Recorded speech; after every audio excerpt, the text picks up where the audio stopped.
Hello दोस्तों। तो ये कहानी है खुकार भूखा घोड़ा। एक दिन राजा कृष्णदेव राय के दरबार में अरब देश का एक व्यापारी आया। उसके पास एक से बढ़कर एक अरबी घोड़े थे। व्यापारी ने हट्टे कट्टे और तंदुरुस्त अरबी घोड़ों की राजा कृष्णदेव राय के सामने इतनी तारीफ की कि उन्होंने फौरन उन घोड़ों को खरीदने का मन बना लिया। अच्छी कीमत देकर व्यापारी से सारे घोड़े खरीद लिए गए। व्यापारी खुशी खुशी वापस चला गया। महाराज बहुत खुश थे, लेकिन जब घोड़ों को रखने की बात सामने आई तो समस्या खड़ी हो गई। सारे अस्तबल पहले से ही भरे हुए थे, उनमें नए घोड़ों को रखने का स्थान नहीं था। इस समस्या का निदान राजगुरु ने महाराज को परामर्श दिया कि जब तक इस घोड़ों को रखने के लिए एक नया अस्तबल तैयार न हो जाए, क्यों न एक एक घोड़ा हम मंत्रियों, दरबारियों और प्रजा में बांट दें। वे उन घोड़ों की देखभाल करेंगे और उसके बदले हर महीने उन्हें एक स्वर्ण मुद्रा दी जाएगी। महाराज को राजगुरु की यह सलाह जच गई और उन्होंने वे घोड़े अपने मंत्रियों और दरबारियों में बंटवा दिए। जो घोड़े बचे वे प्रजा में बांट दिए गए। महाराज का आदेश था, इसलिए सब लोग चुपचाप घोड़े लेकर अपने अपने घर चले गए।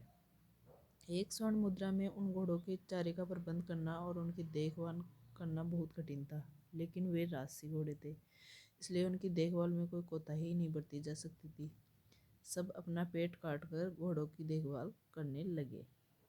एक घोड़ा तेनालीराम को भी मिला। उसने वह घोड़ा अपने घर ले जाकर एक छोटी सी अंधेरी कुटिया में बांध दिया। उस कुटिया में छोटी सी एक खिड़की बनी हुई थी। उस खिड़की से तेनालीराम रोज शाम थोड़ी सी सूखी घास घोड़े को खिलाया करता था।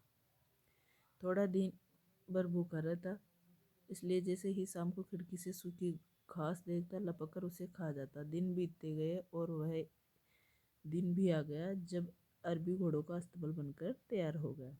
जिन मंत्रियों, दरबारियों और प्रजा के पास अरबी घोड़े थे, उन्होंने चैन की सांस ली। इतने दिनों में घोड़ों की देखभाल के कारण सबके घर का बजट बिगड़ गया था, कईयों पर कर चढ़ गया था। खैर, वे घोड़े लेकर राजमहल पहुंचे। इधर तेनालीराम जब राजमहल पहुंचा तो उसका घोड़ा नदारद था। महाराज के पूछने पर वह बोला, महाराज क्या बताऊं, वह घोड़ा बहुत ही ज्यादा खूंखार हो गया है, किसी पर भी हमला कर देता है। मुझ में तो इतना साहस नहीं कि उसके अस्तबल में घुस पाऊं, इसलिए मैं उसे नहीं ला पाया। महाराज कुछ कहते इसके पहले राजगुरु बोल पड़े, महाराज, तेनालीराम की बात पर विश्वास नहीं किया जा सकता। अवश्य घोड़ा सही सलामत नहीं है, इसलिए तेनालीराम बहाना कर रहा है। हमें वहां जाकर वास्तविकता का पता लगाना चाहिए। महाराज ने राजगुरु को कुछ सैनिकों के साथ तेनालीराम के घर जाकर घोड़े को लाने का आदेश दे दिया। राजगुरु सैनिक लेकर तेनालीराम के घर पहुंच गए। साथ में तेनालीराम भी था। तेनालीराम ने उसे वह कुटिया दिखाई जहाँ घोड़ा बंधा हुआ था। राजगुरु जब कुटिया के पास पहुंचे तो तेनालीराम बोला, राजगुरु जी संभल के, घोड़ा सच में बहुत खूंखार हो गया, आप पहले खिड़की से उसका मुआयना कर लीजिए।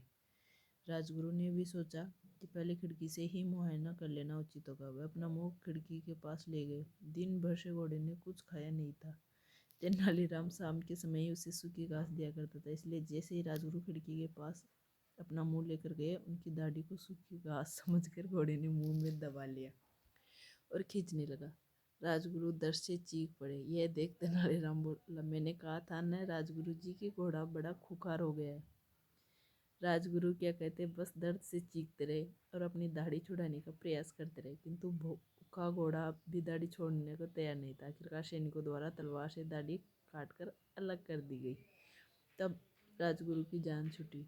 उसके बाद राजगुरु ने सैनिकों को आदेश दिया कि वे घोड़े को पकड़कर राजमहल ले चले। घोड़े को राजमहल में महाराज के सामने ले जाया गया। राजा ने जब घोड़े को देखा तो आश्चर्यचकित रह गए। इतने महीने ढंग से कुछ खाने पीने को न दिए जाने के कारण उसका शरीर सूख गया था और वह एकदम मरियल दिख रहा था। अपने घोड़े की हालत देख महाराज बहुत क्रोधित हुए और तेनालीराम से बोले, ये क्या हालत कर दी तुमने घोड़े की।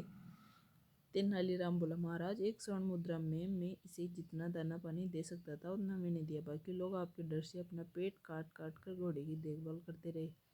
वह आगे कहता गया, महाराज, राज्य के राजा का धर्म प्रजा की देखभाल करना है, न कि उन पर अतिरिक्त बोझ डालना। इन घोड़ों की देखभाल करते करते और उन्हें बलवान व तंदुरुस्त बनाए रखने में आपकी प्रजा दुर्बल हो गई।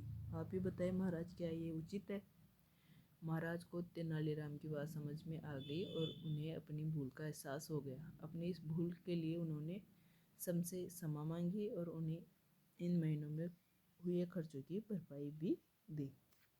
इससे हमें ये सीख मिलती है कि अच्छी तरह सोच विचार कर ही किसी निर्णय पर पहुंचना चाहिए। जल्दबाजी में किसी भी निर्णय पर पहुंचना घातक हो सकता है। धन्यवाद।